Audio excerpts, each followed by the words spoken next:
பிரியமானவர்களே, இயேசு கிறிஸ்துவின் நாமத்தில் உங்களுக்கு என் அன்பின் வாழ்த்துக்கள். எப்படி இருக்கீங்க? நல்லா இருக்கீங்களா? ஆண்டவர் இயேசு கிறிஸ்து உங்க மேல ரொம்ப பிரியம் வைத்திருக்கிறார். அதனாலதான் விதவிதமான இடம், விதவிதமான தேசத்திலிருந்து உங்களோடு பேசுகிறார். இந்த இடம் எப்படி இருக்கு? பார்க்க ரொம்ப அழகா இருக்கா? மலைப்பகுதி, இந்த பக்கம் கடல், ரொம்ப அழகா இருக்குல்ல? இது வளைகுடா நாடுகள்ல ஒமான் தேசத்துல இருக்கிற மஸ்கட் என்கிற பட்டணத்துல ஒரு பகுதி. இது பார்க்க ரொம்ப அழகா இருக்குது. உலகத்துல ஒவ்வொரு பகுதியுமே ஒவ்வொரு அழகுதான். ஏன்னா அதை உருவாக்கின தேவன் அழகானவர், ஆச்சரியமானவர், வல்லமை உள்ளவர். அதனால அவரை குறித்து தான் நம்ம தியானிக்கிறோம். அவரு தான் இந்த நிகழ்ச்சியின் மூலமா நம்மோடு பேசுகிறார், உங்களோடு கூட பேசுகிறார். சரி, இந்த நாள்ல ஆண்டவர் எனக்கு என்ன வார்த்தை வைத்திருக்கிறார் ஞாபகத்தோடு இருக்கிறீங்கல்ல? எரேமியா தீர்க்கதரிசன புஸ்தகம் 29வது அதிகாரம் 10வது வசனம். ஆண்டவர் சொல்லுகிறார், உங்கள் மேல் என் நல் வார்த்தையை நான் நிறைவேற்றுவேன். என் மகனே, என் மகளே, உன்மேல உன்னை குறித்து நான் சொல்லி இருக்கிற நல் வார்த்தைகளை நிறைவேற்றுவேன் என்று ஆண்டவர் சொல்லுகிறார். ஆண்டவர் எல்லாருக்குமே வாக்கு தத்தங்களை தருகிறார். இல்ல, நம்ம கூட ஒரு புது வருஷம் பிறந்தவனர் வாக்கு தத்தம், ஒரு புதிய மாதத்துக்குள்ள வரும்போது ஒரு வாக்கு தத்தம். ஆண்டவர் நமக்கு பல சந்தர்ப்பங்களில நல் வார்த்தைகளை வாக்கு தத்தமாய் தருகிறார். நான் உன்னை ஆசீர்வதிப்பேன், உன்னை பெருக பண்ணுவேன், உன் குறைவை நிறைவாக்குவேன், உனக்கு சமாதானம் பூரணமாய் இருக்கும். இப்படி பல வாக்குகளை, நல் வார்த்தைகளை வாக்கு தத்தமாய் தருகிறார். சில சமயத்துல ஆண்டவர் சொன்னாரு, ஒண்ணு நடக்கலையே, கர்த்தர் வாக்கு கொடுத்தார், ஒண்ணு செய்யலையே, அப்படி தோன்றும். உங்க வாழ்க்கையில் அப்படி தோன்றி இருக்கிறா? ஆமா, ஆண்டவர் சொல்லிக்கிட்டே இருக்கிறார், ஒண்ணு நடந்த மாதிரி தெரியல அப்படின்னு நினைக்கிறீங்களா? ஆண்டவர் சொல்றாரு, நான் உன்னை குறித்து சொன்ன நல் வார்த்தையை நிறைவேற்றுவேன் என்று ஆண்டவர் சொல்றார். இந்த வாக்கு தத்துவம் நமக்குரியதுன்னு விசுவாசிக்கணும். அந்த வாக்கு தத்துவம், இந்த நல் வார்த்தை நிறைவேறுவதற்குன்னு ஒரு காலத்தை தேவன் வைத்திருக்கிறார். ஆபிரகாமுக்கு ஒரு வாக்கு கொடுத்தார், உன் சந்ததியை நான் பெருக பண்ணுவேன் என்று. ஆனா அதற்கு 25 வருஷம் அவர் காத்திருந்ததா அதை பெற்றுக்கொண்டார். ஆனா வாக்கு தத்துவம், நல் வார்த்தை நிறைவேறினது.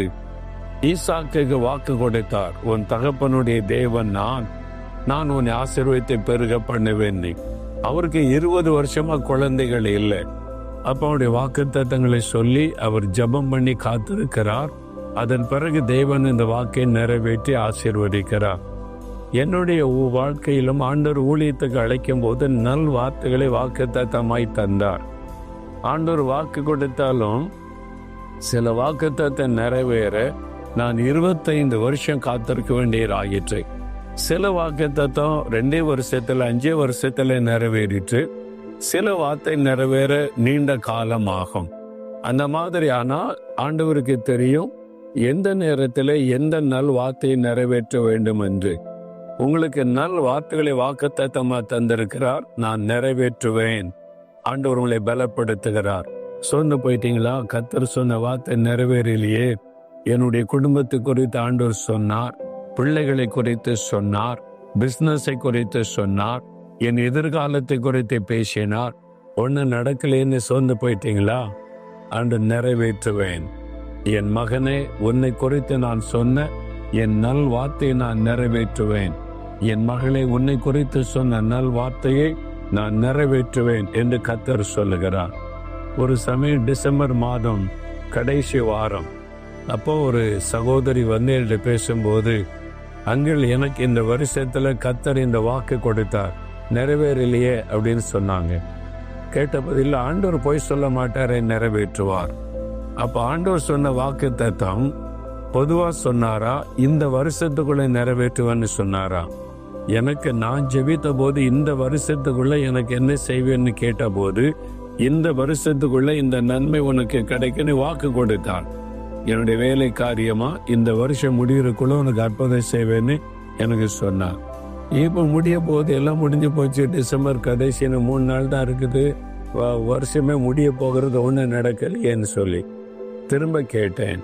நான் உனக்கு வேலை கொடுத்து ஆசீர்வதிப்பேன்னு சொன்னாரா? இந்த வருஷத்துக்குள்ள உனக்கு செய்வேன்னு வாக்கு கொடுத்தாரா? இந்த வருஷத்துக்குள்ள. அப்ப அவர் மாற மாட்டார். அவர் சொன்னபடி நல் வார்த்தை நிறைவேற்றுவார். நிறைவேறலையே, யார் சொன்னது? இன்னும் 3 நாள் இருக்குல்ல, இந்த வருஷம் முடியும், இன்னும் 3 நாள் இருக்குல்ல, ஒரே நாளுக்குள்ள அவர் செய்ய முடியும். அப்படியே பார்த்தாங்க. அப்படி சொல்றீங்களா? ஆமா, நீங்க என்ன பொறுமையோடு விசுவாசிங்க. அப்படி சொன்ன, சரி நான் விசுவாசிக்கிறேன், ஆண்டவர் சொன்ன வார்த்தை நிறைவேற்றுவார்னு ஜெபிச்சுட்டு வந்தேன். அந்த 3 நாளைக்குள்ள வேலைக்கு அப்பாயின்மெண்ட் ஆர்டர் வந்து விட்டாரு. கர்த்தர் சொன்ன மாதிரி செய்துட்டார். ஆண்டவர் பொய் சொல்ல மாட்டார், அவருடைய வார்த்தை நிறைவேறும். ஆனா கரெக்டா அந்த வாக்குத்தத்தத்தை விளங்கி கொள்ளணும். ஆண்டவர் எந்த காரியத்தை குறித்து சொன்னார், எந்த காலத்தை குறித்து சொன்னார், அதை புரிந்து கொள்ளணும்.